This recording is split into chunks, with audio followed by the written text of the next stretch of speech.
ਕੁਝ ਲੋਕ ਕਹਿ ਰਹੇ ਨੇ ਕਿ ਸ਼ਹੀਦ ਭਗਤ ਸਿੰਘ ਸ਼ਹੀਦ ਨਹੀਂਗਾ, ਉਹ ਦੇਸ਼ ਭਗਤ ਨਹੀਂਗਾ। ਤਾਂ ਸ਼ਹੀਦ ਭਗਤ ਸਿੰਘ ਰੱਤੀ ਭਰ ਵੀ ਇਸ ਗੱਲ ਦਾ ਮੁਹਤਾਜ ਨਹੀਂ ਏ ਕਿ ਉਹ ਲੋਕ ਉਹਨੂੰ ਸ਼ਹੀਦ ਮੰਨਣ ਜਾਂ ਸ਼ਹੀਦ ਕਹਿਣ। ਮੈਂ ਸਿਮਰਜੀਤ ਮਾਨ ਬਾਰੇ ਕੁਝ ਨਹੀਂ ਕਹਿਣਾ ਚਾਹੁੰਦਾ, ਉਹ ਕੀ ਪਰ ਇੰਨੀ ਦੋਗਲੀ ਨੀਤੀ, ਇੰਨੀਆਂ ਵਾਹਿਯਾਤ ਗੱਲਾਂ, ਇੰਨਾ ਅਨਸਟੈਂਡਰਡ ਬੰਦਾ, ਇੱਕੇ ਸਮੇਂ ਦੋਵਾਂ ਨਹੀਂ ਚੌਵਾਂ ਪੰਜਾਂ ਰਸਤਿਆਂ ਤੇ ਚੱਲਣ ਵਾਲਾ, ਚੌਵਾਂ ਪੰਜਾਂ ਬੇੜੀਆਂ ਤੇ ਪੈਰ ਰੱਖਣ ਵਾਲਾ ਸਿਮਰਜੀਤ ਮਾਨ ਬੰਦਾ ਇਹ ਕਹਿ ਰਿਹਾ ਕਿ ਮੈਂ ਸ਼ਹੀਦ ਭਗਤ ਸਿੰਘ ਨੂੰ ਸ਼ਹੀਦ ਨਹੀਂ ਮੰਨਦਾ, ਅੱਤਵਾਦੀ ਕਹਿਣਾ। ਇੱਕ ਮਨੁੱਖ ਦਾ ਕਤਲ, ਉਸ ਮਨੁੱਖ ਦਾ ਜਿਹੜਾ ਕਰੋੜਾਂ ਮਨੁੱਖਾਂ ਦੀ ਜ਼ਿੰਦਗੀ ਨੂੰ ਪ੍ਰਭਾਵਿਤ ਕਰ ਰਿਹਾ ਏ, ਉਹਨੂੰ ਮਾਰ ਕੇ ਵੀ ਦੁੱਖ ਹੈ ਕਿ ਅਸੀਂ ਇੱਕ ਬੰਦੇ ਦਾ ਖੂਨ ਵਹਾਇਆ। ਇਹ ਆ ਸ਼ਹੀਦ ਭਗਤ ਸਿੰਘ। ਹਰ ਜਗ੍ਹਾ ਤੇ ਸਿਮਰਜੀਤ ਸਿੰਘ ਮਾਨ ਸਾਹਿਬ ਖਾਲਿਸਤਾਨ ਦੀ ਗੱਲ ਕਰਦੇ ਨੇ। ਸਾਡੇ ਗੁਰੂਆਂ ਨੇ ਹਥਿਆਰ ਚੱਕਣ ਦਾ ਸਾਨੂੰ ਸੱਦਾ ਦਿੱਤਾ, ਤਾਂ ਹਥਿਆਰ ਚੱਕ ਕੇ ਕੀ ਉਹਨਾਂ ਨੇ ਹਥਿਆਰ ਕੋਈ ਸਬਜ਼ੀ ਕੱਟਣ ਲਈ ਚੱਕਣ ਦਾ ਸੱਦਾ ਦਿੱਤਾ? ਹਥਿਆਰਾਂ ਨਾਲ ਕੋਈ ਗੇਮ ਕਰਨ ਦਾ ਸੱਦਾ ਦਿੱਤਾ? ਸਾਡੇ ਗੁਰੂ ਸਾਹਿਬ ਨੇ ਵੀ ਸਾਨੂੰ ਹਥਿਆਰ ਚੱਕਣ ਦਾ ਸੱਦਾ ਦਿੱਤਾ। ਤਾਂ ਹਥਿਆਰ ਚੱਕੋਗੇ ਤੇ ਜੰਗ ਕਰੋਗੇ, ਲੜਾਈ ਕਰੋਗੇ ਤੇ ਖੂਨ ਵਹੇਗਾ। ਨਿਹੱਥੇ ਲੋਕਾਂ ਨੂੰ ਰਾਜੀਨਾਮੇ ਲਈ ਸੱਦਣਾ ਤੇ ਉਸ ਸਰਕਾਰ ਦਾ ਅਸਲਾ ਲੈ ਕੇ ਜਿਸ ਸਰਕਾਰ ਦੇ ਖਿਲਾਫ ਤੁਸੀਂ ਲੜ ਰਹੇ ਹੋ, ਨਿਹੱਥੇ ਨਿਹੰਗ ਸਿੰਘਾਂ ਨੂੰ ਕਤਲ ਕਰਨਾ ਅੱਤਵਾਦੀ ਪੁਣਾ। ਇਹ ਆ ਸੱਚ। ਤੁਸੀਂ ਇੱਕ ਪਾਸੇ ਖਾਲਿਸਤਾਨ ਦੀ ਗੱਲ ਕਰ ਰਹੇ ਹੋ, ਇਹ ਸਿੱਖ ਰਾਜ ਦੀ ਗੱਲ ਨਹੀਂ ਕੀਤੀ। ਖਾਲਿਸਤਾਨ ਦੀ ਗੱਲ ਕਰਦੇ ਹੋ, ਹਥਿਆਰਬੰਦ ਸਟਰਗਲ ਦੀ ਗੱਲ ਕਰਦੇ ਹੋ, ਉਸੇ ਇੱਕ ਪਾਸੇ ਹਥਿਆਰਬੰਦ ਸਟਰਗਲ ਦੀ ਗੱਲ ਕਰ ਰਹੇ ਹੋ, ਖਾਲਿਸਤਾਨ ਦੀ ਗੱਲ ਕਰ ਰਹੇ ਹੋ, ਤਾਂ ਦੂਜੇ ਪਾਸੇ ਜਾ ਕੇ ਦੇਸ਼ ਦੇ ਸਪੀਕਰ ਦੇ ਕੋਲ ਤੁਸੀਂ ਹੱਥ ਵਿੱਚ ਕਾਗਜ਼ ਫੜ ਕੇ ਸ਼ਬਦ ਬੋਲਦੇ ਹੋ ਕਿ ਮੈਂ ਈਸ਼ਵਰ ਦੀ ਸਹੁੰ ਖਾਨਾ ਕਿ ਮੈਂ ਭਾਰਤ ਦੀ ਪ੍ਰਭੂ ਸੱਤਾ ਦੀ ਰਾਖੀ ਵਾਸਤੇ ਕੋਸ਼ਿਸ਼ ਕਰਾਂਗਾ। ਕੀ ਇਹ ਸਹੁੰ ਨਹੀਂ ਖਾਦੀ? ਤੁਸੀਂ ਖਾਲਿਸਤਾਨ ਦੀ ਮੰਗ ਨਹੀਂ ਕਰ ਸਕਦੇ। ਖਾਲਿਸਤਾਨ ਦੀ ਮੰਗ ਕਰਨ ਤੇ ਉਹ ਤਾਂ ਦੇਸ਼ ਧਰੋਹ ਦਾ ਪਰਚਾ ਤੱਕ ਦਰਜ ਕਰਦੇ ਨੇ, ਖਾਲਿਸਤਾਨ ਦੇ ਝੰਡੇ ਨਹੀਂ ਲਾਉਣ ਦਿੰਦੇ, ਖਾਲਿਸਤਾਨ ਦਾ ਨਾਅਰਾ ਨਹੀਂ ਲਿਖਣ ਦਿੰਦੇ। ਇੱਕ ਪਾਸੇ ਤੂੰ ਖਾਲਿਸਤਾਨ ਦੀ ਗੱਲ ਕਰਨਾ ਹੈ, ਲੋਕਾਂ ਨੌਜਵਾਨਾਂ ਨੂੰ ਕਹਿਣਾ ਖਾਲਿਸਤਾਨ ਦੀ ਮੰਗ ਕਰੋ, ਵੱਖਰੇ ਰਾਜ ਦੀ ਮੰਗ ਕਰੋ। ਦੂਜੇ ਪਾਸੇ MP ਬਣ ਕੇ ਉਹਨਾਂ ਦੇ ਕਦਮਾਂ 'ਚ ਖੜ ਕੇ ਉਹਨਾਂ ਦੀ ਸਟੇਟ ਦੀ ਰਾਖੀ ਦੀ ਸਹੁੰ ਖਾਨਾ ਹੈ ਤੇ ਪਰਮੇਸ਼ਰ ਦੀ ਸਹੁੰ ਖਾਨਾ ਹੈ। ਤੇਰੇ ਨਾਲੋਂ ਵੱਧ ਦੋਗਲਾ ਕਿਰਦਾਰ ਸੰਸਾਰ 'ਚ ਕਿਸੇ ਦਾ ਨਹੀਂ ਹੋ ਸਕਦਾ। ਪਹਿਲੀ ਗੱਲ ਏ ਜਿਹੜੀ ਬਹਿਸ ਛਿੜੀ ਏ, ਕੁਝ ਲੋਕ ਕਹਿ ਰਹੇ ਨੇ ਕਿ ਸ਼ਹੀਦ ਭਗਤ ਸਿੰਘ ਸ਼ਹੀਦ ਨਹੀਂਗਾ, ਉਹ ਦੇਸ਼ ਭਗਤ ਨਹੀਂਗਾ। ਕੁਝ ਲੋਕਾਂ ਨੂੰ ਇਹਦੇ ਤੇ ਗੁੱਸਾ ਲੱਗ ਰਿਹਾ ਹੈ ਕਿ ਉਹ ਇੰਜ ਕਹਿ ਰਹੇ ਨੇ।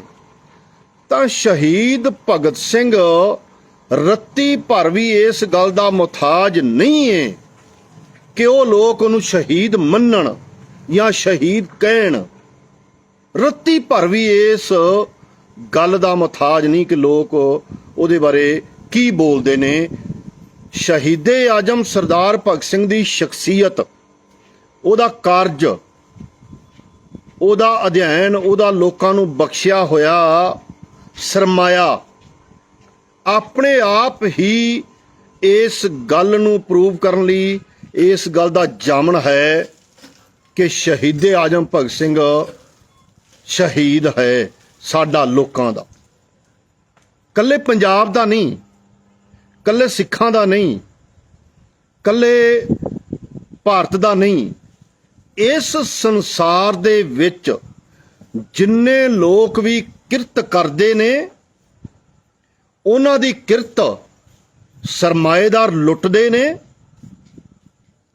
ਉਹਨਾਂ ਲੁੱਟਣ ਵਾਲਿਆਂ ਤੋਂ ਬਚਣ ਲਈ ਜਿੰਨੇ ਕਿਰਤੀ ਲੋਕ ਇਸ ਸੰਸਾਰ ਦੇ ਲੜਦੇ ਨੇ, ਸ਼ਹੀਦ ਭਗਤ ਸਿੰਘ ਉਹਨਾਂ ਸਾਰਿਆਂ ਦਾ ਸ਼ਹੀਦ ਹੈ। ਇੱਕ ਵੀਰ ਦੀ ਗੱਲ ਦਾ ਜਵਾਬ ਕਹਿੰਦਾ ਵੀ ਸ਼ਹੀਦ ਭਗਤ ਸਿੰਘ ਨੂੰ ਇਸ ਕਰਕੇ ਅਸੀਂ ਨਹੀਂ ਮੰਗਦੇ ਸ਼ਹੀਦ ਕਿ ਉਹਨੇ ਸਿੱਖ ਰਾਜ ਵਾਸਤੇ ਕੁਝ ਨਹੀਂ ਕੀਤਾ, ਸਿੱਖਾਂ ਦੀ ਵੱਖਰੀ ਸਟੇਟ ਵਾਸਤੇ ਨਹੀਂ ਕੁਝ ਕੀਤਾ। ਬਿਲਕੁਲ ਠੀਕ ਹੈ, ਚੰਨ ਤੂੰ ਨਾ ਮੰਨ, ਔਰ ਤੇਰੀ ਗੱਲ ਠੀਕ ਹੈ ਕਿ ਸ਼ਹੀਦ ਭਗਤ ਸਿੰਘ ਨੇ ਵੱਖਰੇ ਸਿੱਖ ਰਾਜ ਵਾਸਤੇ ਕੁਝ ਨਹੀਂ ਕੀਤਾ, ਕੋਈ ਲੜਾਈ ਨਹੀਂ ਲੜੀ, ਕਿਉਂਕਿ ਸ਼ਹੀਦੇ ਆਜ਼ਮ ਭਗਤ ਸਿੰਘ ਇਸ ਗੱਲ ਦਾ ਹਾਮੀ ਹੈ ਹੀ ਨਹੀਂ ਸੀ ਕਿ ਧਰਮਾਂ ਦੇ ਨਾਂ ਤੇ ਅਲੱਗ-ਅਲੱਗ ਮੁਲਕ ਬਣਾਏ ਜਾਣ। ਇਸ ਗੱਲ ਦਾ ਹੀ ਹਾਮੀ ਨਹੀਂ ਸੀ ਹੈਗਾ ਤਾਂ ਉਹ ਵੱਖਰੇ ਸਿੱਖ ਰਾਜ ਵਾਸਤੇ ਕਿਉਂ ਲੜਦਾ। ਸਿੱਖ ਪਰੰਪਰਾਵਾਂ ਦਾ ਸ਼ਹੀਦ ਭਗਤ ਸਿੰਘ ਕਾਇਲ ਸੀ।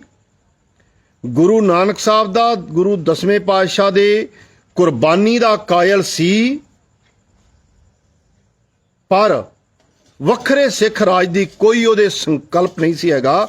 ਇਹਦੇ ਵਾਸਤੇ ਕੋਈ ਉਹਨੇ ਲੜਾਈ ਨਹੀਂ ਲੜੀ। ਤੇਰੀ ਗੱਲ ਠੀਕ ਹੈ, ਤੁਸੀਂ ਨਹੀਂ ਮੰਨਣਾ ਉਹਨੂੰ, ਇਸ ਕਰਕੇ ਸ਼ਹੀਦ ਨਹੀਂ ਮੰਨਣਾ ਕਿ ਉਹਨੇ ਵੱਖਰੇ ਸਿੱਖ ਰਾਜ ਦੀ ਗੱਲ ਨਹੀਂ ਕੀਤੀ, ਤਾਂ ਤੁਹਾਡਾ ਹੱਕ ਹੈ, ਕਿਉਂਕਿ ਉਹਦੇ ਹੱਕ 'ਚ ਹੀ ਨਹੀਂ ਸੀ।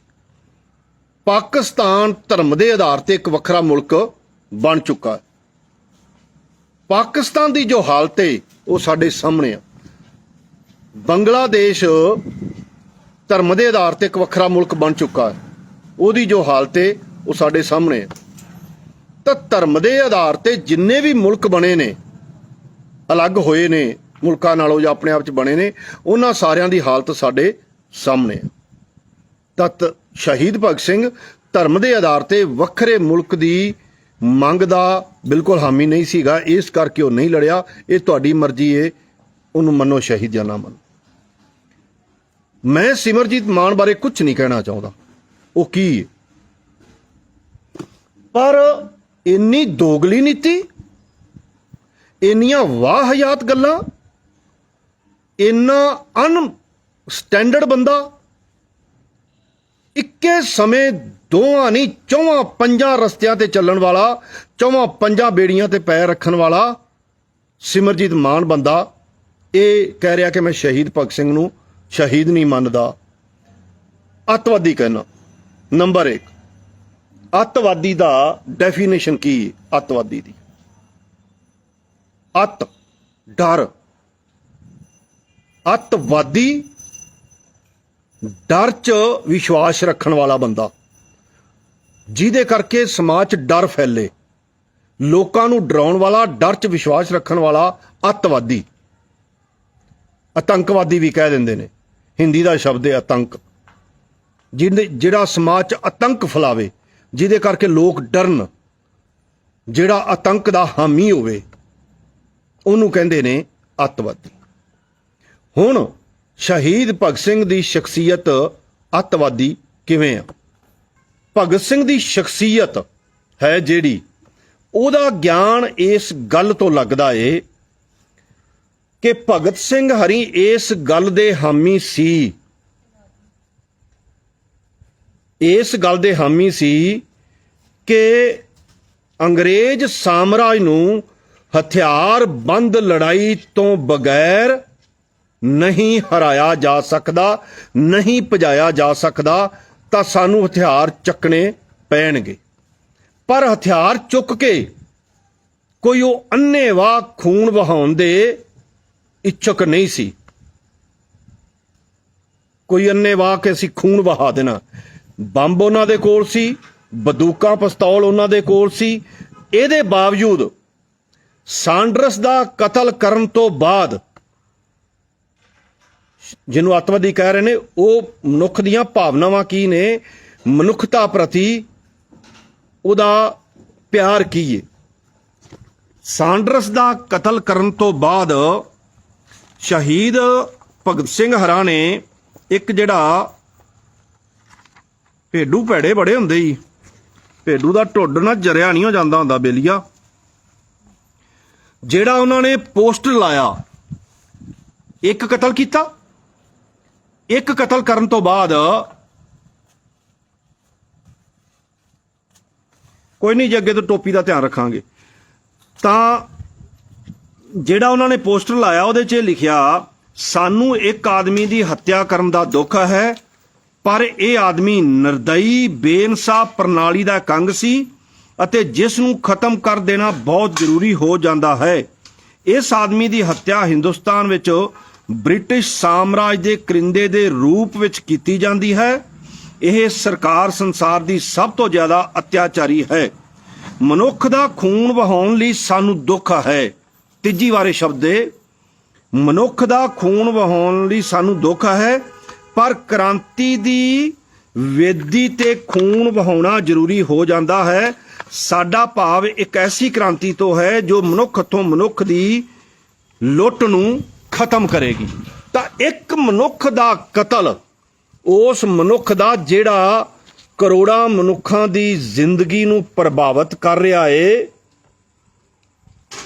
ਉਹਨਾਂ ਨੂੰ ਉਹਨੂੰ ਮਾਰ ਕੇ ਵੀ ਦੁੱਖ ਹੈ ਕਿ ਅਸੀਂ ਇੱਕ ਬੰਦੇ ਦਾ ਖੂਨ ਵਹਾਇਆ। ਇਹ ਆ ਸ਼ਹੀਦ ਭਗਤ ਸਿੰਘ।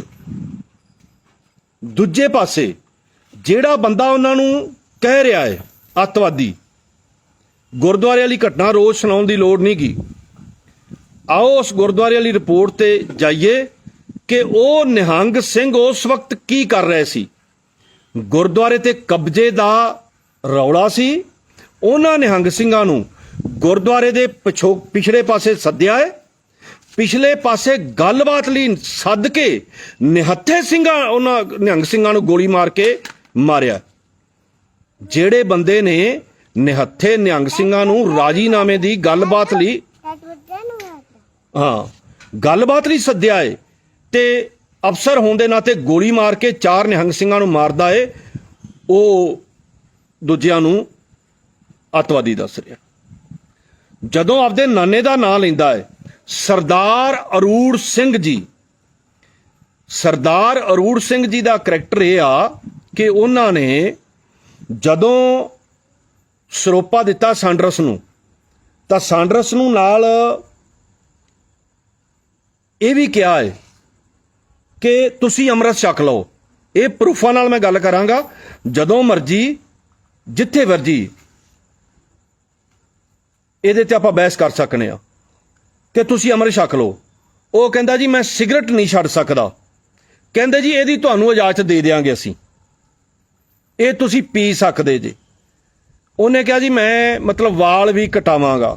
ਕਹਿੰਦੇ ਜੀ ਕੋਈ ਗੱਲ ਨਹੀਂ, ਤੁਹਾਨੂੰ ਇਹਦੀ ਵੀ ਇਜਾਜ਼ਤ ਦੇ ਦਿਆਂਗੇ। ਤਾਂ ਜਿਹੜੇ ਅੰਮ੍ਰਿਤ ਨੂੰ ਆਪਦੇ ਹਿਸਾਬ ਨਾਲ ਢਾਲ ਸਕਦੇ ਨੇ ਸਿਰਫ ਇਸੇ ਵਾਸਤੇ ਕਿ ਉਹਨਾਂ ਕੋਲੋਂ ਜਾਇਦਾਦਾਂ ਲਈਆਂ ਜਾ ਸਕਣ।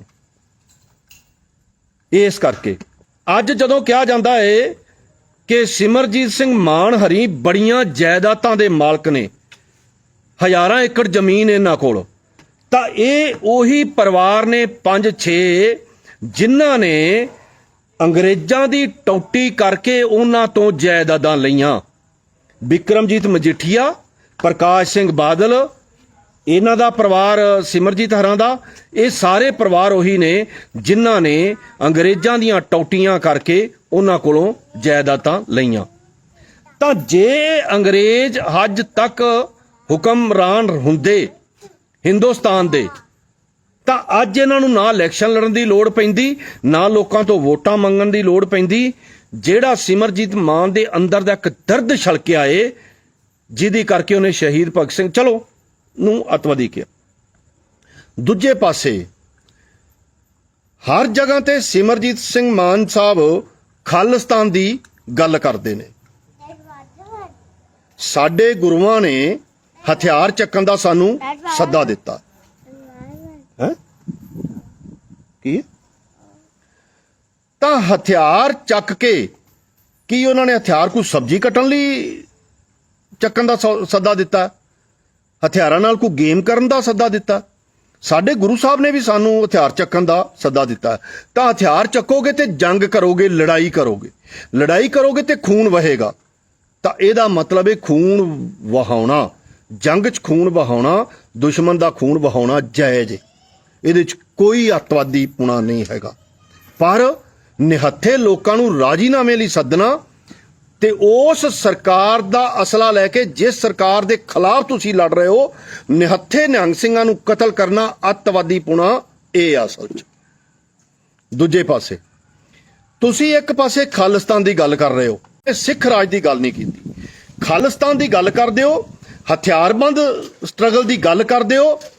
ਉਸੇ ਇੱਕ ਪਾਸੇ ਹਥਿਆਰਬੰਦ ਸਟਰਗਲ ਦੀ ਗੱਲ ਕਰ ਰਹੇ ਹੋ, ਖਾਲਿਸਤਾਨ ਦੀ ਗੱਲ ਕਰ ਰਹੇ ਹੋ, ਤਾਂ ਦੂਜੇ ਪਾਸੇ ਜਾ ਕੇ ਦੇਸ਼ ਦੇ ਗ੍ਰਹਿ ਮੰਤਰੀ ਦੇ ਕੋਲ, ਸਪੀਕਰ ਦੇ ਕੋਲ ਤੁਸੀਂ ਹੱਥ ਵਿੱਚ ਕਾਗਜ਼ ਫੜ ਕੇ ਸ਼ਬਦ ਬੋਲਦੇ ਹੋ ਕਿ ਮੈਂ ਈਸ਼ਵਰ ਦੀ ਸਹੁੰ ਖਾਨਾ ਕਿ ਮੈਂ ਭਾਰਤ ਦੀ ਪ੍ਰਭੂ ਸੱਤਾ ਦੀ ਰਾਖੀ ਵਾਸਤੇ ਕੋਸ਼ਿਸ਼ ਕਰਾਂਗਾ। ਕੀ ਇਹ ਸਹੁੰ ਨਹੀਂ ਖਾਦੀ? ਪ੍ਰਭੂ ਸੱਤਾ ਦੀ ਡੈਫੀਨੇਸ਼ਨ ਕੀ ਏ? ਕੀ ਮਤਲਬ ਏ ਪ੍ਰਭੂ ਸੱਤਾ ਦਾ? ਪ੍ਰਭੂ ਸੱਤਾ ਦਾ ਮਤਲਬ ਹੈ ਕਿ ਜਿਹੜੇ ਵੀ ਸੰਵਿਧਾਨ ਦੇ ਮੁਤਾਬਕ ਸਾਡਾ ਦੇਸ਼ ਚੱਲ ਰਿਹਾ ਹੈ। ਤੂੰ ਚੱਲ ਮਾਉਣਾ ਬੱਚੇ, ਤੂੰ ਚੱਲ। ਚੱਲ ਰਿਹਾ ਹੈ, ਮੈਂ ਉਸ ਸੰਵਿਧਾਨ ਦੀ, ਉਹ ਪ੍ਰਭੂ ਸੱਤਾ ਦੀ ਰਾਖੀ ਕਰਾਂਗਾ ਜਿਹੜਾ ਸੰਵਿਧਾਨ ਇਹ ਕਹਿ ਰਿਹਾ ਹੈ ਕਿ ਤੁਸੀਂ ਵੱਖਰੇ ਸਟੇਟ ਦੀ ਮੰਗ ਨਹੀਂ ਕਰ ਸਕਦੇ, ਤੁਸੀਂ ਖਾਲਿਸਤਾਨ ਦੀ ਮੰਗ ਨਹੀਂ ਕਰ ਸਕਦੇ। ਖਾਲਿਸਤਾਨ ਦੀ ਮੰਗ ਕਰਨ ਤੇ ਉਹ ਤਾਂ ਦੇਸ਼ ਧਰੋਹ ਦਾ ਪਰਚਾ ਤੱਕ ਦਰਜ ਕਰਦੇ ਨੇ, ਖਾਲਿਸਤਾਨ ਦੇ ਝੰਡੇ ਨਹੀਂ ਲਾਉਣ ਦਿੰਦੇ, ਖਾਲਿਸਤਾਨ ਦਾ ਨਾਅਰਾ ਨਹੀਂ ਲਿਖਣ ਦਿੰਦੇ। ਇੱਕ ਪਾਸੇ ਤੂੰ ਖਾਲਿਸਤਾਨ ਦੀ ਗੱਲ ਕਰਨਾ ਹੈ, ਲੋਕਾਂ ਨੌਜਵਾਨਾਂ ਨੂੰ ਕਹਿਣਾ ਖਾਲਿਸਤਾਨ ਦੀ ਮੰਗ ਕਰੋ, ਵੱਖਰੇ ਰਾਜ ਦੀ ਮੰਗ ਕਰੋ, ਦੂਜੇ ਪਾਸੇ MP ਬਣ ਕੇ ਉਹਨਾਂ ਦੇ ਕਦਮਾਂ 'ਚ ਖੜ ਕੇ ਉਹਨਾਂ ਦੀ ਸਟੇਟ ਦੀ ਰਾਖੀ ਦੀ ਸਹੁੰ ਖਾਨਾ ਹੈ ਤੇ ਪਰਮੇਸ਼ਰ ਦੀ ਸਹੁੰ ਖਾਨਾ ਹੈ। ਤੇਰੇ ਨਾਲੋਂ ਵੱਧ ਦੋਗਲਾ ਕਰਦਾਰ ਸੰਸਾਰ 'ਚ ਕਿਸੇ ਦਾ ਨਹੀਂ ਹੋ ਸਕਦਾ, ਤੇਰੇ ਨਾਲੋਂ ਵੱਧ ਦੋਗਲਾ ਕਰਦਾਰ ਸੰਸਾਰ 'ਚ ਨਹੀਂ ਕਿਸੇ ਦਾ ਹੋ ਸਕਦਾ। ਨਿਸ਼ਠਾ ਦੇ ਨਾਲ ਮੈਂ ਪਾਲਣਾ ਕਰਾਂਗਾ, ਈਸ਼ਵਰ ਦੀ ਸਹੁੰ ਖਾਨਾ, ਮੈਂ ਨਿਸ਼ਠਾ ਦੇ ਨਾਲ ਇਹਦੀ ਪਾਲਣਾ ਕਰਾਂਗਾ। ਤਾਂ ਉਹਦਾ ਕੀ ਮਤਲਬ ਹੋਇਆ ਕਿ ਉਸ ਸੰਵਿਧਾਨ ਦੀ ਮੈਂ ਪਾਲਣਾ ਕਰਾਂਗਾ, ਨਾਲੇ ਮੈਂ ਸੰਵਿਧਾਨ ਦੀ ਪਾਲਣਾ ਕਰਾਂਗਾ, ਨਾਲੇ ਤਾਂ ਮੈਂ ਸੰਵਿਧਾਨ ਦੀ ਪਾਲਣਾ ਕਰਾਂਗਾ, ਅੰਦਰ ਜਾ ਕੇ ਮੈਂ ਸੰਵਿਧਾਨ ਦੀ ਪਾਲਣਾ ਕਰਾਂਗਾ, ਅੰਦਰ ਜਾ ਕੇ ਮੈਂ ਗੋਡਣੀਆਂ ਟੇਕਾਂਗਾ, ਅੰਦਰ ਜਾ ਕੇ ਮੈਂ MP ਰਹਿਣ ਵਾਸਤੇ ਹਰ ਹਰਬਾ ਵਰਤਾਂਗਾ, ਤੇ ਬਾਹਰ ਆ ਕੇ ਮੈਂ ਹੀਰੋ ਬਣ ਲਈ ਲੋਕਾਂ ਦੇ ਧੀਆਂ ਪੁੱਤਰਾਂ ਨੂੰ ਖਾਲਿਸਤਾਨ ਦੇ ਨਾਂ ਤੇ ਭੜਕਾਵਾਂਗਾ। ਇਦੋਂ ਵੱਧ ਦੋਗਲਾ ਕਰਦਾਰ ਹੋ ਕੀ ਸਕਦਾ। ਇਸ ਗੱਲ ਤੇ ਸਿਮਰਜੀਤ ਸਿੰਘ ਮਾਨ ਸਾਹਿਬ ਬਹਿਸ ਕਰਨ ਜਾਂ ਉਹਦੇ ਪੈਰੋਕਾਰ ਕਰਨ ਕਿ ਇੱਕ ਪਾਸੇ ਸਹੁੰ ਖਾਣਾ ਪਰ ਦੂਜੇ ਪਾਸੇ ਸ਼ਹੀਦ ਭਗਤ ਸਿੰਘ ਹਰੀ, ਜਿਨ੍ਹਾਂ ਨੇ ਇਹ ਕਹਿ ਕੇ ਅਪੀਲ ਕਰਨ ਤੋਂ ਮਨਾ ਕਰਤਾ ਕਿ ਇਹ ਸਰਕਾਰ ਤੋਂ ਸਾਨੂੰ ਉਮੀਦ ਹੀ ਨਹੀਂ ਹੈਗੀ ਇਨਸਾਫ ਦੀ, ਅਸੀਂ ਕਿਉਂ ਅਪੀਲ ਕਰੀਏ, ਇਹ ਅਸੀਂ ਜੰਗ ਦੇ ਮੈਦਾਨ ਵਿੱਚ ਆ, ਅਸੀਂ ਲੜ ਰਹੇ ਹਾਂ, ਉਲਟਾ ਸਾਡੀ ਅਪੀਲ ਹੈ ਕਿ ਸਾਨੂੰ ਗੋਲੀ ਮਾਰੀ ਜਾਵੇ, ਅਸੀਂ ਜੰਗੀ ਸ਼ਹੀਦਾਂ, ਸਾਨੂੰ ਫਾਂਸੀ ਨਾ ਲਾਈ ਜਾਵੇ, ਸਾਨੂੰ ਗੋਲੀ ਮਾਰੀ ਜਾਵੇ। 23 ਸਾਲ 7 ਮਹੀਨੇ ਦਾ ਨੌਜਵਾਨ ਇਹ ਕਹਿ ਰਿਹਾ ਹੈ ਕਿ ਅਸੀਂ ਜੰਗੀ ਸ਼ਹੀਦ ਹਾਂ, ਅਸੀਂ ਜੰਗੀ ਸ਼ਹੀਦਾਂ, ਸਾਨੂੰ ਗੋਲੀ ਮਾਰੀ ਜਾਵੇ, ਅਸੀਂ ਨਹੀਂ ਫਾਂਸੀ ਚੜ੍ਹਨਾ ਚਾਹੁੰਦੇ ਔਰ ਨਾ ਹੀ ਅਸੀਂ ਅਪੀਲ ਕਰਨਾ ਚਾਹੁੰਦੇ ਹਾਂ, ਕਿਉਂਕਿ ਇਹਦੇ ਨਾਲ ਤਾਂ ਸਾਡੀ ਜੰਗ, ਇਹਦੇ ਸਾਹਮਣੇ ਅਪੀਲ ਕਰਨਾ ਸਾਡੇ ਸੰਘਰਸ਼ ਦੀ ਹੱਦ ਤੱਕ ਹੈ, ਇਹ ਕਿਹਾ ਜਾ ਰਿਹਾ 23 ਸਾਲ ਦੇ ਨੌਜਵਾਨ ਵੱਲੋਂ। ਦੂਜੇ ਪਾਸੇ ਤੁਸੀਂ ਸਿਰਫ MP ਬਣਨ ਵਾਸਤੇ, ਸਿਰਫ ਇੱਕ ਮੈਂਬਰ ਪਾਰਲੀਮੈਂਟ ਬਣਨ ਵਾਸਤੇ, ਸਿਰਫ ਉਹ ਸਹੂਲਤਾਂ ਲੈਣ ਵਾਸਤੇ, ਸਿਰਫ ਫੋਕੀ ਚੌਧਰ ਵਾਸਤੇ ਤੁਸੀਂ ਜੋ ਬਾਹਰ ਬੋਲ ਰਹੇ ਹੋ ਉਹਦੇ ਬਿਲਕੁਲ ਉਲਟ ਜਾ ਕੇ ਤੁਸੀਂ ਅੰਦਰ ਨਤਮਸਤਕ ਹੋ ਰਹੇ ਹੋ। ਹਜ਼ਾਰਾਂ ਏਕੜ ਜ਼ਮੀਨ ਦੇ ਮਾਲਕ ਜੇ ਤੁਸੀਂ, ਉਹਨਾਂ ਅੰਗਰੇਜ਼ਾਂ ਦੀਆਂ ਗੁਲਾਮੀਆਂ ਕਰਕੇ ਤੁਸੀਂ ਜ਼ਮੀਨਾਂ ਲਈਆਂ ਨੇ। ਪਰ ਇਹ ਬਹਿਸ ਅਸਲ ਦੇ ਵਿੱਚ ਛੇੜੀ ਕਿਉਂ ਗਈ? ਦੂਜਾ ਇੱਕ ਹੋਰ ਬੋਲਿਆ, ਕਹਿੰਦਾ ਜੀ ਸਿਮਰਜੀਤ ਮਾਨ ਦੀ ਪੱਗ ਲਾ ਦਿਓ। ਸਿਮਰਜੀਤ ਦੀ ਮਾਨ ਦੀ ਪੱਗ ਕਿਉਂ ਲਾ ਦਿਓ ਵੀ? ਸਿਰ ਤੇ ਪੱਗ ਕਿਸੇ ਵੀ ਬੰਦੇ ਦੀ ਨਹੀਂ ਹੁੰਦੀ, ਉਹ ਕੌਮ ਦੀ ਪੱਗ ਹੁੰਦੀ। ਤਾਂ ਅਸੀਂ ਇਹਦੇ ਵੀ ਬਿਲਕੁਲ ਹੱਕ ਵਿੱਚ ਨਹੀਂ ਹੈਗੇ ਕਿ ਕਿਸੇ ਦੀ ਪੱਗ ਉਤਾਰੀ ਜਾਵੇ। ਨਾ ਹੀ ਐਸੇ ਅਸੀਂ ਕਿਸੇ ਬਿਆਨ ਦੇਣ ਵਾਲੇ ਦੇ ਹੱਕ 'ਚ, ਨਾ ਹੀ ਐਸਾ ਕੋਈ ਬਿਆਨ ਅਸੀਂ ਦਿੰਦੇ ਆ, ਨਾ ਹੀ ਅਸੀਂ ਇਹਦੇ ਬਿਲਕੁਲ ਵੀ ਕੋਈ ਤਾਕੀਦ ਕਰਦੇ ਆ ਕਿ ਕਿਸੇ ਦੀ ਪੱਗ ਲਾਈ ਜਾਵੇ। ਵਿਚਾਰਾਂ ਦਾ ਇਹ ਵਿਚਾਰਾਂ ਦਾ ਭੇੜ ਹੈ। ਸ਼ਹੀਦ ਭਗਤ ਸਿੰਘ ਨੂੰ ਇਸ ਤਰ੍ਹਾਂ ਕਹਿਣ ਤੋਂ ਬਾਅਦ ਸ਼ਹੀਦ ਭਗਤ ਸਿੰਘ ਦੇ ਚਾਹੁਣ ਵਾਲੇ, ਜਾਣਨ ਵਾਲੇ, ਪੈਰੋਕਾਰ, ਇਹ ਜਿੰਨੇ ਵੀ ਹੈਗੇ ਨੇ, ਕਿਸੇ ਵੱਲੋਂ ਵੀ ਕਿਸੇ ਵੀ ਤਰ੍ਹਾਂ ਦਾ ਕੋਈ ਭੜਕਾਊ ਬਿਆਨ, ਕੋਈ ਭੱਦੀ ਸ਼ਬਦਾਵਲੀ, ਕੋਈ ਹੋਰ ਕਿਸੇ ਤਰ੍ਹਾਂ ਦਾ ਨਹੀਂ। ਭਗਤ ਸਿੰਘ ਦੀ ਵਿਚਾਰਧਾਰਾ ਦੀ ਇਹੀ ਖੂਬਸੂਰਤੀ ਹੈ ਤੇ ਉਹਦੇ ਵਿਚਾਰਧਾਰਾ ਨੂੰ ਮੰਨਣ ਵਾਲਿਆਂ ਦੀ ਵੀ ਇਹੀ ਖੂਬਸੂਰਤੀ ਹੈ ਕਿ ਉਹ ਵਿਚਾਰਾਂ ਦਾ ਭੇੜ ਕਰਦੇ ਨੇ, ਵਿਚਾਰਾਂ ਨਾਲ ਆਪਦੀ ਗੱਲ ਰੱਖਦੇ ਨੇ, ਵਿਚਾਰਾਂ ਨਾਲ ਗੱਲ ਸੁਣਦੇ ਨੇ। ਆ ਹੁਣ ਕਮੈਂਟਾਂ ਵਾਲੇ ਨੇ, ਇਹ ਪਤਾ ਲੱਗ ਗਿਆ ਨਾ ਵੀ ਇਹ ਕਿਹੜੀ ਮਤਲਬ ਇਹਨਾਂ ਦੀ ਸਮਝ ਕੀ ਹੈ। ਕੋਈ ਇੱਕ ਵੀ ਸ਼ਬਦ ਕਿਤੇ ਕਮੈਂਟ ਦਲੀਲ ਦੇ ਨਾਲ ਨਹੀਂ ਹੈਗਾ। ਕੋਈ ਇੱਕ ਵੀ ਜਿਹੜੇ ਜੱਸਾ ਭਮਰਾ, ਅਸੀਂ ਅੱਜ ਵੀ ਕਹਿੰਦੇ ਆ ਕਿ ਮਹਾਰਾਜਾ ਰਣਜੀਤ ਸਿੰਘ ਇਸ ਸੰਸਾਰ ਦੇ ਚੰਗੇ ਰਾਜਿਆਂ ਚੋਂ ਇੱਕ ਰਾਜਾ ਸੀ। ਕੀ ਤੁਸੀਂ ਹੋਰ ਸਾਡੇ ਤੋਂ ਕੀ ਖਵਾਉਣਾ ਚਾਹੁੰਦੇ ਹੋ? ਮੈਂ ਨਹੀਂ ਚਾਹੁੰਦਾ ਕਿ ਮੇਰੀ ਜਿਹੜੀ ਬਹਿਸ ਹੈ ਤੁਹਾਡੀਆਂ ਕਮੈਂਟਾਂ ਦਾ ਜਵਾਬ ਦੇਣ 'ਚ ਲੰਘ ਜਾਵੇ, ਪਰ ਕੁਝ ਗੱਲਾਂ ਜਿਹੜੀਆਂ ਹੈ ਨੇ ਉਹ ਕਰਨੀਆਂ ਪੈਣਗੀਆਂ। ਤਾਂ ਗੱਲ ਇਹ ਆ ਕਿ ਸ਼ਹੀਦ ਭਗਤ ਸਿੰਘ ਨੂੰ ਅੱਤਵਾਦੀ ਕਹਿ ਕੇ ਇੱਕ ਬਹਿਸ ਛੇੜਨਾ, ਉਹ ਬਹਿਸ ਛੇੜਨ ਦੇ ਪਿੱਛੇ ਵੀ ਇੱਕ ਪੂਰਾ ਸੂਰਾ ਮਕਸਦ ਹੈ। ਇਹਦੇ ਤੋਂ ਪਹਿਲੋਂ ਸ਼ਹੀਦ ਭਗਤ ਸਿੰਘ ਬਾਰੇ ਇਸ ਤਰ੍ਹਾਂ ਦੀ ਬਹਿਸ ਕੋਈ ਨਹੀਂ ਸੀ ਛੇੜੀ ਗਈ। ਇਹ ਬਹਿਸ ਛੇੜਨਾ ਆਪਣੇ ਆਪ ਦੇ ਵਿੱਚ ਹੀ ਇੱਕ ਸਾਜ਼ਿਸ਼ ਹੈ, ਜਿਹੜੀ ਸਾਜ਼ਿਸ਼ ਪਤਾ ਨਹੀਂ ਕਿਹਦੇ ਕਹਿਣ ਤੇ ਘੜੀ ਗਈ ਏ, ਜਿਹੜੀ ਸਾਜ਼ਿਸ਼ ਇਹ ਸਤਿਕਾਰਯੋਗ ਮੈਂਬਰ ਪਾਰਲੀਮੈਂਟ ਸਾਹਿਬ ਵੱਲੋਂ ਸ਼ੁਰੂ ਕੀਤੀ ਗਈ ਤੇ ਉਹਦੇ ਦੂਜੇ ਸਹਿਯੋਗੀਆਂ ਵੱਲੋਂ ਉਹਦੀ ਪੱਗ ਲਾ ਦਿਓ, ਉਹਦੇ ਜੁੱਤੀਆਂ ਮਾਰ ਦਿਓ ਵਰਗੀਆਂ ਜਿਹੜੀਆਂ ਦਲੀਲਾਂ ਦੇ ਕੇ ਆ ਉਹਨੂੰ ਅੱਗੇ ਜਿਹੜਾ ਹੈ ਵਧਾਉਣ ਦਾ ਕਾਰਜ ਕੀਤਾ। ਤਾਂ ਮੇਰੀ ਇਹ ਬੇਨਤੀ ਹੈ ਕਿ ਸ਼ਹੀਦ ਭਗਤ ਸਿੰਘ ਨੂੰ ਅੱਤਵਾਦੀ ਕਹਿਣਾ ਇਹ ਇਹਨਾਂ ਦੀ ਮਰਜ਼ੀ ਹੈ, ਪਰ ਜਿੰਨੇ ਵੀ ਸ਼ਹੀਦ ਭਗਤ ਸਿੰਘ ਬਾਰੇ ਕੋਈ ਦਲੀਲ ਬਣਾਉਣੀ ਹੈ, ਇੱਕ ਵਾਰੀ ਉਹ ਸ਼ਹੀਦ ਭਗਤ ਸਿੰਘ ਬਾਰੇ ਜਿੰਨਾ ਮਰਜ਼ੀ ਪੜ੍ਹ ਲਵੇ। ਸ਼ਹੀਦ ਭਗਤ ਸਿੰਘ ਬਾਰੇ ਪੜ੍ਹਦਿਆਂ ਹੋਇਆਂ, ਸ਼ਹੀਦ ਭਗਤ ਸਿੰਘ ਬਾਰੇ ਪੜ੍ਹਦਿਆਂ ਨਾਲ ਸ਼ਹੀਦ ਭਗਤ ਸਿੰਘ ਨੂੰ ਵੀ ਪੜ੍ਹਿਆ ਜਾਵੇ। ਕਰਤਾਰ ਸਿੰਘ ਸਰਾਭਾ ਵੀ ਉਹਨੇ ਸਨਮਾਨਯੋਗ ਹੈ, ਬਾਬਾ ਸੋਹਣ ਸਿੰਘ ਭਕਨਾ ਵੀ ਉਹਨੇ ਸਨਮਾਨਯੋਗ ਹੈ, ਬਾਬਾ ਰੂੜ ਸਿੰਘ, ਬਾਬਾ ਚੰਦ ਸਿੰਘ, ਬਾਬਾ ਗੁਰਮੁਖ ਸਿੰਘ ਲਲਤੋ ਸਭ ਸਨਮਾਨਯੋਗ ਨੇ।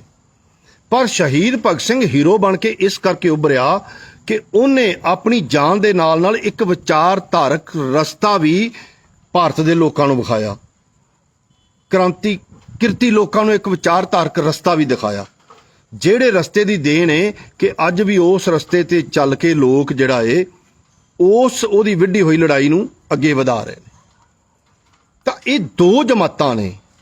ਇੱਕ ਜਮਾਤ ਉਹ ਏ ਜਿਹੜੀ ਕਿਰਤੀਆਂ ਦੀ ਮੁਕਤੀ ਦੀ ਗੱਲ ਕਰਦੀ, ਕਿਰਤੀਆਂ ਦੀ ਮੁਕਤੀ ਦੀ ਗੱਲ ਕਰਦੀ ਏ ਸਮੇਂ-ਸਮੇਂ ਤੇ ਸਿਚੁਏਸ਼ਨਾਂ ਦੇ ਹਿਸਾਬ ਨਾਲ, ਪੋਜੀਸ਼ਨਾਂ ਦੇ ਹਿਸਾਬ ਨਾਲ,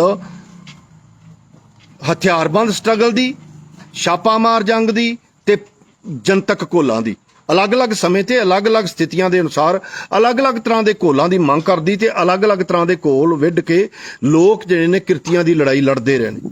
ਜਿਹੜੀ ਗੁਰੂ ਨਾਨਕ ਸਾਹਿਬ ਨੇ ਵੀ ਲੜੀ ਸੀ ਆਪਦੇ ਢੰਗ ਨਾਲ, ਜਿਹੜੀ ਗੁਰੂ ਅਰਜਨ ਪਾਤਸ਼ਾਹ ਨੇ ਵੀ ਲੜੀ ਸੀ ਆਪਦੇ ਢੰਗ ਨਾਲ, ਜਿਹੜੀ 10ਵੇਂ ਪਾਤਸ਼ਾਹ ਨੇ ਵੀ ਲੜੀ, ਬਾਬਾ ਦੀਪ ਸਿੰਘ ਨੇ ਵੀ ਲੜੀ, ਬਾਬਾ ਬੰਦਾ ਸਿੰਘ ਬਹਾਦਰ ਨੇ ਵੀ ਲੜੀ ਆਪਦੇ ਢੰਗ ਨਾਲ। ਉੱਥੇ ਜੋ ਵੀ ਉਸ ਸਮੇਂ ਤੇ ਸੀ ਹਾਲਤਾਂ, ਗੁਰੂ ਨਾਨਕ ਸਾਹਿਬ ਬਾਰੇ ਹੋਰ ਹਾਲਤਾਂ ਸੀ, ਪਰ 10ਵੇਂ ਪਾਤਸ਼ਾਹ ਵੇਲੇ ਹੋਰ ਹਾਲਤਾਂ ਸੀ। ਸਾਰਿਆਂ ਨੇ ਲੜੀ ਉਹ ਜਿਹੜੀ ਕਿਰਤੀਆਂ ਦੀ। ਦੂਜੇ ਪਾਸੇ ਕਿਰਤੀਆਂ ਦੀ ਲੁੱਟ ਕਰਨ ਵਾਲਿਆਂ ਦੇ ਹੱਕ 'ਚ ਖੜਨ ਵਾਲੇ ਲੋਕ ਨੇ, ਜਿਹੜੇ ਹਮੇਸ਼ਾ ਉਹਨਾਂ ਬਾਰੇ ਵੈਰੀਆਂ ਵਾਲੀ, ਦੁਸ਼ਮਣਾਂ ਵਾਲੀ ਰਾਏ ਰੱਖਦੇ ਨੇ, ਰੱਖਣਗੇ।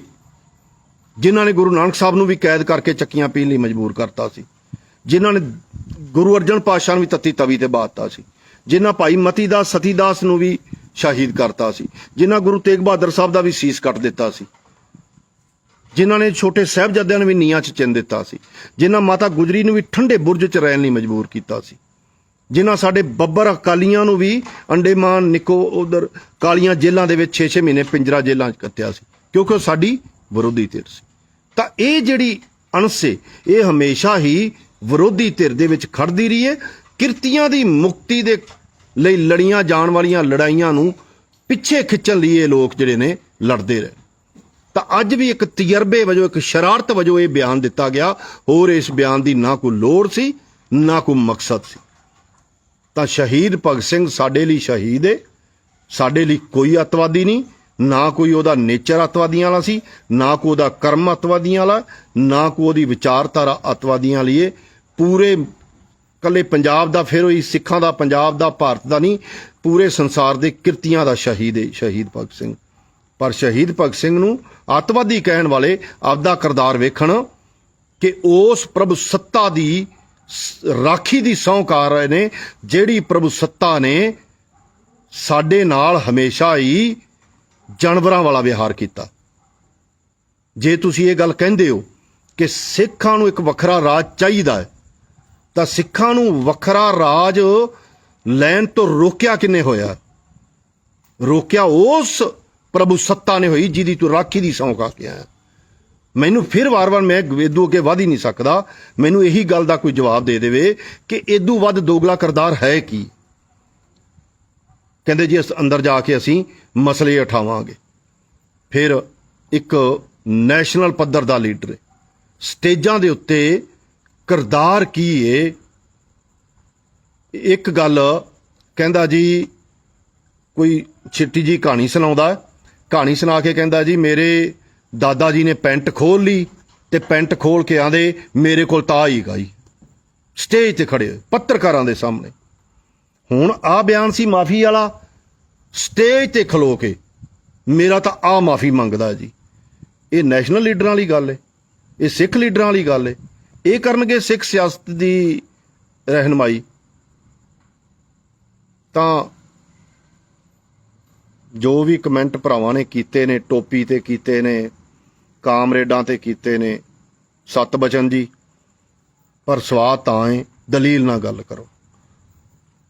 ਸਿਮਰਜੀਤ ਮਾਨ ਨੂੰ ਸਿੱਖ ਸਿਆਸਤ ਦਾ ਅਲੰਬਦਾਰ ਬਣਾ ਕੇ ਵਿਖਾਓ, ਕਿਵੇਂ ਬਣਾਉਂਦੇ ਜੇ, ਕਿਵੇਂ ਅਗਵਾਈ ਉਹਨੂੰ ਸੌਂਪਦੇ ਜੇ ਖਾਲਿਸਤਾਨ ਦੀ, ਤੇ ਸ਼ਹੀਦ ਭਗਤ ਸਿੰਘ ਨੂੰ ਅੱਤਵਾਦੀ ਬਣਾ ਕੇ ਵਿਖਾਓ, ਕਿਵੇਂ ਵਿਖਾਉਂਦੇ। ਕਿਸੇ ਦੇ ਕਹਿਣ ਤੇ ਸ਼ਹੀਦ ਭਗਤ ਸਿੰਘ ਨੇ ਅੱਤਵਾਦੀ ਨਹੀਂ ਬਣ ਜਾਣਾ। ਸ਼ਹੀਦ ਭਗਤ ਸਿੰਘ ਇੱਕ ਸੰਸਾਰ ਦੇ ਕਰੋੜਾਂ ਲੋਕਾਂ ਦਾ ਪ੍ਰੇਰਨਾ ਸਰੋਤ ਹੈ। ਕਰੋੜਾਂ ਲੋਕ ਉਹਦੇ ਤੋਂ ਪ੍ਰੇਰਨਾ ਲੈ ਕੇ ਮੁਕਤੀ ਦੀ ਲੜਾਈ ਲੜ ਰਹੇ ਨੇ, ਕਿਰਤੀਆਂ ਦੀ ਮੁਕਤੀ ਦੀ ਲੜਾਈ ਲੜ ਰਹੇ ਨੇ, ਜਿਹਦੇ ਬਾਰੇ ਦਸਵੇਂ ਪਿਤਾ ਨੇ ਵੀ ਕਿਹਾ ਸੀ, ਜਿਨਕੀ ਕੁਲ ਮੇ ਭਈ ਨਾ ਕਬੂ ਸਰਦਾਰੀ, ਤਿੰਨ ਗਰੀਬ ਸਿੱਖਣ ਕੋ ਮੈਂ ਦੇਹੂੰ ਪਾਤਸ਼ਾਹੀ। ਜਿਨ੍ਹਾਂ ਗਰੀਬ ਸਿੱਖਾਂ ਦੀਆਂ ਕੁੱਲਾਂ 'ਚ ਕਿਸੇ ਨੇ ਪਾਤਸ਼ਾਹੀ ਨਹੀਂ ਨਾ ਭੋਗੀ, ਉਹਨਾਂ ਨੂੰ ਪਾਤਸ਼ਾਹੀ ਦੇਣ ਵਾਸਤੇ ਜਿਹੜੀ ਲੜਾਈ ਵਿੱਢੀ ਹੋਈ ਹੈ, ਉਹ ਲੜਾਈ ਅੱਜ ਵੀ ਲੋਕ ਲੜ ਰਹੇ ਨੇ, ਔਰ ਕਰੋੜਾਂ ਲੋਕ ਉਹ ਨੇ ਜਿਨ੍ਹਾਂ ਨੂੰ ਪ੍ਰੇਰਨਾ ਸ਼ਹੀਦ ਭਗਤ ਸਿੰਘ ਤੋਂ ਮਿਲਦੀ। ਦੂਜੇ ਪਾਸੇ ਇਹ ਲੋਕ ਨੇ, ਇਹਨਾਂ ਤੋਂ ਜਿਹੜੀ ਪ੍ਰੇਰਨਾ ਮਿਲਦੀ ਪਈ ਹੈ ਉਹ ਕਿਸੇ ਤੋਂ ਲੁਕੀ ਛਿਪੀ ਨਹੀਂ ਹੋਈ। ਸੌੜੀ ਸਿਆਸਤ, ਇੱਕ ਸਿਰਫ ਮੈਂਬਰ ਪਾਰਲੀਮੈਂਟ ਬਣਨ ਵਾਸਤੇ ਕੁਝ ਵੀ ਕਰ ਸਕਦੇ ਨੇ, ਕੁਝ ਵੀ ਕੀਤਾ ਜਾ ਸਕਦਾ ਏ, ਕੁਝ ਵੀ ਇਹਨਾਂ ਤੋਂ ਕਰਵਾਇਆ ਜਾ ਸਕਦਾ। ਇਹਨਾਂ ਦੋਗਲਾ ਜਿਹੜਾ ਕਿਰਦਾਰ ਇਹਨਾਂ ਦਾ। ਕਿਰਪਾਨ ਜਿਹੜਾ ਇਹਦੇ ਬਾਰੇ ਦੱਸੋਗੇ, ਜਿਹੜਾ ਉਹਨਾਂ ਨੇ ਕਿਹਾ ਸੀ ਵੀ ਪੈਂਟ ਖੋਲ ਦਿੱਤੀ ਤੇ ਸਾਡੇ ਕੋਲ ਤਾਂ ਹੀਗਾ, ਇਹਦੇ ਬਾਰੇ ਕੀ ਖਿਆਲ ਹੈ? ਜਿਹੜੀ ਸਹੁੰ ਖਾਧੀ ਏ ਸਪੀਕਰ ਦੇ ਸਾਹਮਣੇ, ਉਹ ਸਹੁੰ ਸਾਰੀ ਦੇ ਵਿੱਚ ਕੀ ਬੋਲਿਆ ਹੈ, ਉਹਦੇ ਬਾਰੇ ਦੱਸੋਗੇ? ਉਹ ਕੀ ਕਿਹਾ ਸਹੁੰ ਖਾਣ ਲੱਗਿਆ? ਕਾਹਦੀ ਸਹੁੰ ਖਾਧੀ? ਕਾਹਦੀ ਰਾਖੀ ਕਰਨ ਦੀ ਸਹੁੰ ਖਾਧੀ? ਸੰਵਿਧਾਨ ਦੀ ਰਾਖੀ ਕਰਨ ਦੀ ਸਹੁੰ ਖਾਧੀ ਹੈ ਕਿ ਨਹੀਂ? ਕਰਨਗੇ ਸੰਵਿਧਾਨ ਦੀ ਰਾਖੀ? ਜੇ ਸੰਵਿਧਾਨ ਦੀ ਰਾਖੀ ਕਰਨਗੇ, ਸੰਵਿਧਾਨ ਕਹਿੰਦਾ ਤੁਸੀਂ ਵੱਖਰੀ ਸਟੇਟ ਦੀ ਮੰਗ ਨਹੀਂ ਕਰ ਸਕਦੇ। ਦੇਸ਼ ਦੀ ਅਖੰਡਤਾ ਏਕਾ, ਦੇਸ਼ ਨੂੰ ਇੱਕ ਬਣਾ ਕੇ ਰੱਖਣ ਦੀ। ਯਾਰ ਇਦੋਂ ਵੱਧ ਹੋਰ ਕੀ ਦੋਗਲਾ ਕਿਰਦਾਰ ਹੋ ਸਕਦਾ ਹੈ? ਦੇਸ਼ ਦੀ ਪ੍ਰਭੂ ਸੱਤਾ ਤੇ ਅਖੰਡਤਾ ਦੀ ਰਾਖੀ ਕਰਾਂਗਾ। ਅਖੰਡ ਮਤਲਬ ਇਹ ਆ ਕਿ ਜਿਹਨੂੰ ਵੰਡਿਆ ਨਾ ਜਾਵੇ, ਅਖੰਡ ਜਿਵੇਂ ਹੈਗਾ ਐਵੇਂ ਦਾ ਐਵੇਂ ਰਵੇ।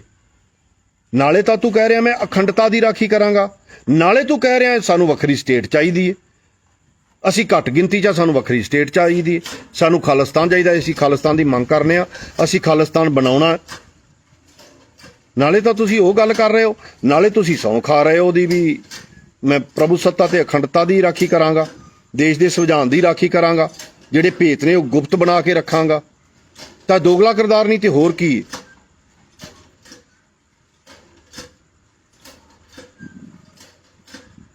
ਸਰਦਾਰ ਅਰੂੜ ਸਿੰਘ ਜੀ, ਮੇਰੇ ਨਾਨਾ ਜੀ ਸਰਦਾਰ ਅਰੂੜ ਸਿੰਘ ਜੀ ਨੇ ਉਹਨੂੰ ਖਾਣਾ ਇਸ ਲਈ ਖਵਾਇਆ ਕਿ ਉਹ ਨੁਕਸਾਨ ਨਾ ਕਰੇ, ਰਾਜੀਨਾਮਾ ਕਰਨ ਲਈ।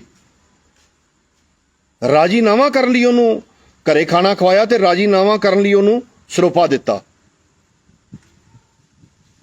ਕੀ ਇਸ ਬਿਆਨ ਤੇ ਕੋਈ ਵਿਸ਼ਵਾਸ ਕਰ ਸਕਦਾ? ਆਪਣੀ ਗੱਲ ਕਿਵੇਂ? ਅਸੀਂ ਆਪਦੀ ਜੋ ਗੱਲ ਕਰਨੀ ਅਸੀਂ ਕਰ ਰਹੇ ਹਾਂ। ਅਸੀਂ ਵੱਖਰੀ ਸਟੇਟ ਦੀ ਮੰਗ ਨਹੀਂ ਕਰ ਰਹੇ। ਅਸੀਂ ਇਸੇ ਮੁਲਕ ਦੇ ਵਿੱਚ ਰਹਿ ਕੇ ਇਸ ਮੁਲਕ ਵਿੱਚ ਕਿਰਤੀਆਂ ਦਾ ਰਾਜ ਸਥਾਪਿਤ ਕਰਨ ਦੀ ਗੱਲ ਕਰਨੇ ਆ। ਕਿਸੇ ਮੁਲਕ 'ਚ ਰਵਾਂਗੇ, ਇਹ ਸਾਰੇ ਮੁਲਕ ਦੇ ਵਿੱਚ ਕਿਰਤੀਆਂ ਦਾ ਰਾਜ ਸਥਾਪਿਤ ਹੋਵੇਗਾ, ਭਾਵੇਂ ਉਹ ਕੰਨਿਆ ਕੁਮਾਰੀ ਹੋਵੇ ਤੇ ਭਾਵੇਂ ਕਸ਼ਮੀਰ ਹੋਵੇ, ਭਾਵੇਂ ਪੰਜਾਬ ਹੋਵੇ, ਭਾਵੇਂ ਹਰਿਆਣਾ ਹੋਵੇ। ਅਸੀਂ ਜੋ ਚਾਹੁੰਦੇ ਹਾਂ ਅਸੀਂ ਉਹਦੇ ਲਈ ਕਰ ਰਹੇ ਹਾਂ। ਅਸੀਂ ਇਲੈਕਸ਼ਨ ਨਹੀਂ ਲੜਿਆ, ਅਸੀਂ ਇਲੈਕਸ਼ਨ 'ਚ ਨਹੀਂ ਗਏ, ਕਿਉਂਕਿ ਅਸੀਂ ਇੱਥੇ ਬਾਹਰ ਵੀ ਕਹਿ ਰਹੇ ਹਾਂ ਕਿ ਸਾਨੂੰ ਇਸ ਸੰਵਿਧਾਨ ਤੇ ਬਿਲਕੁਲ ਨਹੀਂ ਵਿਸ਼ਵਾਸ ਹੈਗਾ। ਇਸ ਇਲੈਕਸ਼ਨ ਲੜ ਕੇ MP MLA ਬਣ ਕੇ ਸੰਵਿਧਾਨ ਦੀ ਸਹੁੰ ਚੁੱਕ ਕੇ ਅਸੀਂ ਕਿਰਤੀਆਂ ਦੀ ਮੁਕਤੀ ਦੇ ਰਾਹ ਤੇ ਅੱਗੇ ਨਹੀਂ ਵੱਧ ਸਕਦੇ, ਕਿਉਂਕਿ ਉਹਦੇ ਅੱਗੇ ਰੋਕਾਂ ਲੱਗ ਜਾਣਗੀਆਂ, ਸੰਵਿਧਾਨ ਦੀਆਂ ਰੋਕਾਂ ਅੱਗੇ ਖੜੀਆਂ ਹੋਣਗੀਆਂ। ਤਾਂ ਬਿਨਾਂ ਇਲੈਕਸ਼ਨ ਲੜੇ ਤੋਂ ਸਾਡੇ ਕੋਲ ਇੱਕੋ ਰਸਤਾ ਏ ਕਿ ਕਿਰਤੀਆਂ ਦੀ ਮੁਕਤੀ ਲਈ ਅਸੀਂ ਰਾਹ ਪੱਧਰਾ ਕਰਦੇ ਹੋਏ ਅੱਗੇ ਵਧੀਏ। ਅਸੀਂ ਵੱਖਰੀ ਸਟੇਟ ਦੀ ਮੰਗ ਨਹੀਂ ਕਰਦੇ। ਅਸੀਂ ਪਾਕਿਸਤਾਨ ਦਾ ਹਾਲ ਵੇਖ ਲਿਆ, ਤਾਂ ਅਸੀਂ ਚਾਹੁੰਦੇ ਹਾਂ ਕਿ ਸਿੱਖ ਕੌਮ ਇੱਥੇ ਹੀ ਰਾਜ ਇਸ ਪੂਰੇ ਭਾਰਤ ਉੱਤੇ ਕਰੇ। ਤੁਸੀਂ ਕਹਿੰਦੇ ਜੀ ਖਾਲਸਾ ਰਾਜ, ਅਸੀਂ ਖਾਲਸਾ ਰਾਜ ਦੀ ਮੰਗ ਕਰਨੇ ਆ। ਹੋਵੇ ਖਾਲਸਾ ਰਾਜ, ਖਾਲਸੇ ਦਾ ਰਾਜ ਹੋਣਾ ਚਾਹੀਦਾ, ਪਰ ਖਾਲਸੇ ਦਾ ਰਾਜ ਇਕੱਲੇ ਪੰਜਾਬ ਤੇ ਕਿਉਂ ਹੋਵੇ? ਖਾਲਸੇ ਦਾ ਰਾਜ ਸਾਰੀ ਦੁਨੀਆ ਤੇ ਕਿਉਂ ਨਾ ਹੋਵੇ? ਖਾਲਸੇ ਦਾ ਰਾਜ ਸਾਰੇ ਭਾਰਤ ਤੇ ਕਿਉਂ ਨਾ ਹੋਵੇ? ਦਸਵੇਂ ਪਾਤਸ਼ਾਹ ਦੀ ਸਮਝ ਦੇ ਮੁਤਾਬਕ ਖਾਲਸ ਰਾਜ, ਖਾਲਸੇ ਦਾ ਰਾਜ ਸਾਰੇ ਭਾਰਤ ਤੇ ਕਿਉਂ ਨਾ ਹੋਵੇ? ਕਿਉਂ ਅਸੀਂ ਕਹੀਏ ਕਿ ਇਕੱਲਾ ਪੰਜਾਬ ਸਾਨੂੰ ਵੱਖਰਾ ਕਰ ਦਿਓ, ਅਸੀਂ ਪੰਜਾਬ ਦੇ ਵਿੱਚ ਖਾਲਸੇ ਦਾ ਰਾਜ ਕਰਨਾ? ਤਾਂ ਤੁਸੀਂ ਕਰਦੇ ਹੋ ਵੀਰ ਜੀ ਖਾਲਿਸਤਾਨ ਦੀ ਮੰਗ, ਤੁਸੀਂ ਆਪਦਾ ਸੋਚਣਾ ਖਾਲਿਸਤਾਨ ਦੀ ਮੰਗ ਤੁਸੀਂ ਕਿਵੇਂ ਕਰਨੀ ਹੈ। ਧਰਨੇ ਰੈਲੀਆਂ ਮੁਜ਼ਾਹਰਿਆਂ ਨਾਲ ਖਾਲਿਸਤਾਨ ਲੈਣਾ ਹੈ, ਹਥਿਆਰਬੰਦ ਸਟਰਗਲ ਨਾਲ ਲੈਣਾ ਹੈ, MP ਬਣ ਕੇ ਲੈਣਾ ਹੈ, MLA ਬਣ ਕੇ ਲੈਣਾ ਹੈ, ਸਹੁੰ ਖਾ ਕੇ ਲੈਣਾ? ਕਿਵੇਂ ਲੈਣਾ ਖਾਲਿਸਤਾਨ ਦੀ ਵੀਰ ਜੀ? ਭੰਬਰਾ ਸਾਹਿਬ ਤੁਸੀਂ ਸੋਚੋ। ਸਾਰੇ ਲੀਡਰ ਸਹੁੰ ਖਾਂਦੇ ਨੇ, ਸਾਰੇ ਲੀਡਰ ਉੱਥੇ ਸਹੁੰ ਖਾਂਦੇ ਨੇ, ਉਹ ਸੰਵਿਧਾਨ ਦੇ ਵਿੱਚ ਮਰਜ ਹੋ ਜਾਂਦੇ ਨੇ, ਉਹ ਸੰਵਿਧਾਨ ਦੀ ਉਹ ਰਾਖੀ ਸੱਚਮੁੱਚ ਹੀ ਕਰਦੇ ਨੇ, ਕਿਰਤੀਆਂ ਦੇ ਖਿਲਾਫ ਭੁਗਤਦੇ ਨੇ, ਕਿਉਂਕਿ ਉਹ ਸੰਵਿਧਾਨ ਕਹਿੰਦਾ ਹੈ ਕਿ ਜਿਹੜੇ ਵਾਗਡੋਰ ਏ, ਪ੍ਰਭੂ ਸੱਤਾ ਏ, ਇਹ ਚੰਦ ਲੋਕਾਂ ਦੇ ਹੱਥ 'ਚ ਰਹਿਣੀ ਚਾਹੀਦੀ ਏ। ਦੂਜੇ ਲੋਕ ਗੁਲਾਮ ਬਣ ਕੇ ਰਹਿਣਗੇ, ਗੁਲਾਮਾਂ ਤਰ੍ਹਾਂ ਉਹਨਾਂ ਤੋਂ ਕੰਮ ਲਿਆ ਜਾਵੇਗਾ, ਤਾਂ ਉਹ ਗੁਲਾਮਾਂ ਤਰ੍ਹਾਂ ਕੰਮ ਲੈਂਦੇ ਨੇ। ਉਹ ਵੀ ਸਹੁੰ ਖਾਂਦੇ ਨੇ ਕਿ ਅਸੀਂ ਦੇਸ਼ ਦੀ ਪ੍ਰਭੂ ਸੱਤਾ ਤੇ ਅਖੰਡਤਾ ਦੇ ਲਈ ਕੰਮ ਕਰਾਂਗੇ, ਦੇਸ਼ ਦੇ ਸੰਵਿਧਾਨ ਦੇ ਵਿੱਚ ਵਿਸ਼ਵਾਸ ਰੱਖਾਂਗੇ ਤੇ ਦੇਸ਼ ਦੇ ਸੰਵਿਧਾਨ ਦੀ ਰਾਖੀ ਕਰਾਂਗੇ। ਉਹ ਵੀ ਸਹੁੰ ਖਾਂਦੇ ਨੇ ਤੇ ਕਰਦੇ ਨੇ, ਉਹ ਤਾਂ ਕਰਦੇ ਨੇ। ਅਸੀਂ ਕਦੋਂ ਕਹਿੰਦੇ ਝੂਠੀ, ਉਹ ਤਾਂ ਸੱਚੀ ਸਹੁੰ ਖਾਂਦੇ ਨੇ। ਕਿਰਤੀਆਂ ਦੀ ਲੁੱਟ ਨੂੰ ਬਰਕਰਾਰ ਰੱਖਣ ਲਈ ਹਮੇਸ਼ਾ ਕੰਮ ਕਰਦੇ ਨੇ, ਮਤੇ ਪਾਉਂਦੇ ਨੇ, ਮਤੇ ਪਾਸ ਕਰਾਉਂਦੇ ਨੇ, ਵਿਧਾਨ ਸਭਾ 'ਚ, ਲੋਕ ਸਭਾ 'ਚ, ਰਾਜ ਸਭਾ 'ਚ, ਸਾਰੇ ਜਿਹੜੇ ਕਰਦੇ ਨੇ ਉਹ ਸਹੁੰ ਖਾਂਦੇ ਨੇ। ਗੱਲ ਤਾਂ ਇੱਥੇ ਇਹ ਹੋ ਰਹੀ ਏ ਕਿ ਉਹ ਬੰਦੇ ਜਦੋਂ ਬਾਹਰ ਆ ਕੇ ਇੱਕ ਵੱਖਰਾ ਮੁੱਦਾ ਛੇੜਦੇ ਨੇ, ਇੱਕ ਵੱਖਰੇ ਤਰ੍ਹਾਂ ਦੇ ਰਾਹ ਤੇ ਤੁਰਦੇ ਨੇ, ਅੰਦਰ ਜਾ ਕੇ ਇੱਕ ਵੱਖਰੇ ਰਾਹ ਤੇ ਤੁਰਦੇ ਨੇ। ਇਹ ਦੋਗਲਾਪਨ ਕਿਉਂ? ਇਹ ਦੋਗਲੇਪਨ ਦੀ ਨਹੀਂ ਸਮਝ ਆਉਂਦੀ। ਨਿਹੱਥੇ ਲੋਕਾਂ ਨੂੰ ਕਤਲ ਕਰਨ ਵਾਲਾ ਸਾਰੀ ਜ਼ਿੰਦਗੀ 'ਚ ਇੱਕ ਕਤਲ ਕਰਕੇ ਵੀ ਉਹਦੇ ਤੇ ਪਛਤਾਉਣ ਵਾਲੇ ਨੂੰ ਅੱਤਵਾਦੀ ਕਿਵੇਂ ਕਹਿ ਸਕਦਾ? ਜਿਹਨੇ ਇੱਕ ਬੰਦੇ ਦਾ ਖੂਨ ਵਹਾ ਕੇ ਵੀ ਅਫਸੋਸ ਕੀਤਾ ਕਿ ਮੈਂ ਕਤਲ ਸਾਨੂੰ ਮਜਬੂਰੀ 'ਚ ਕਰਨਾ ਪਿਆ, ਕਿਉਂਕਿ ਇੱਥੇ ਕਰੋੜਾਂ ਲੋਕਾਂ ਦੀ ਆਜ਼ਾਦੀ ਦਾ ਸਵਾਲ ਸੀ। ਤੇ ਬਿਨਾਂ ਵਜ੍ਹਾ ਗੁੱਸੇ 'ਚ ਆ ਕੇ 4 ਬੰਦਿਆਂ ਦਾ ਕਤਲ ਕਰਨ ਵਾਲਿਆਂ ਨੂੰ ਕਰਨ ਵਾਲਾ ਬੰਦਾ ਉਸ ਬੰਦੇ ਨੂੰ ਅੱਤਵਾਦੀ ਕਹਿ ਰਿਹਾ। ਕਿਸ ਆਧਾਰ ਤੇ ਅੱਤਵਾਦੀ ਕਹਿ ਰਿਹਾ? ਸ਼ਹੀਦ ਭਗਤ ਸਿੰਘ ਦਾ ਜੇ ਉਹਨੂੰ ਪੜ੍ਹੋ, ਸ਼ਹੀਦ ਭਗਤ ਸਿੰਘ ਨੇ ਇਹ ਕਿਤੇ ਨਹੀਂ ਕਿਹਾ ਕਿ ਅੰਗਰੇਜ਼ਾਂ ਦੇ ਚਲੇ ਜਾਣ ਤੋਂ ਬਾਅਦ ਲੜਾਈ ਖਤਮ ਹੋ ਜਾਵੇਗੀ ਜਾਂ ਆਜ਼ਾਦੀ ਆ ਜਾਵੇਗੀ। ਜਾਂ ਸ਼ਹੀਦ ਭਗਤ ਸਿੰਘ ਦਾ ਕਹਿਣਾ ਹੈ, ਜਿਹੜਾ ਉਸ ਪੋਸਟਰ ਦੇ ਵਿੱਚ ਵੀ ਅਖੀਰਲਾ ਜਿਹੜੀ ਲਾਈਨ ਹੈ ਕਿ ਜਦੋਂ ਤੱਕ ਮਨੁੱਖ ਹੱਥੋਂ ਮਨੁੱਖ ਦੀ ਲੁੱਟ ਖਤਮ ਨਹੀਂ ਹੁੰਦੀ, ਸਾਡੀ ਜੰਗ ਉਦੋਂ ਤੱਕ ਜਾਰੀ ਰਹੇਗੀ। ਇਹ ਗੋਰੇ ਚਲੇ ਜਾਣਗੇ, ਇਹਨਾਂ ਦੀ ਤਾਂ ਤੇ ਕਾਲੇ ਕੁਰਸੀਆਂ ਤੇ ਬਹਿ ਜਾਣਗੇ, ਪਰ ਲੋਕਾਂ ਦੀ ਲੁੱਟ ਉਵੇਂ ਹੀ ਕਰਨਗੇ। ਤਾਂ ਇਹਦੇ ਤੋਂ ਬਾਅਦ ਇੱਕ ਲੜਾਈ ਤੁਹਾਨੂੰ ਹੋਰ ਲੜਨੀ ਪਏਗੀ ਉਹਨਾਂ ਕਾਲਿਆਂ ਤੋਂ ਆਜ਼ਾਦੀ ਲਈ। ਤਾਂ ਭਗਤ ਸਿੰਘ ਦੀ ਗੱਲ ਇਨ ਬਿਨ ਠੀਕ ਹੋਈ। ਗੋਰੇ ਚਲੇ ਗਏ, ਉਹਨਾਂ ਦੀ ਥਾਂ ਤੇ ਕਾਲੇ ਬਹਿ ਗਏ, ਲੁੱਟ ਉਵੇਂ ਜਾਰੀ ਰਹੀ।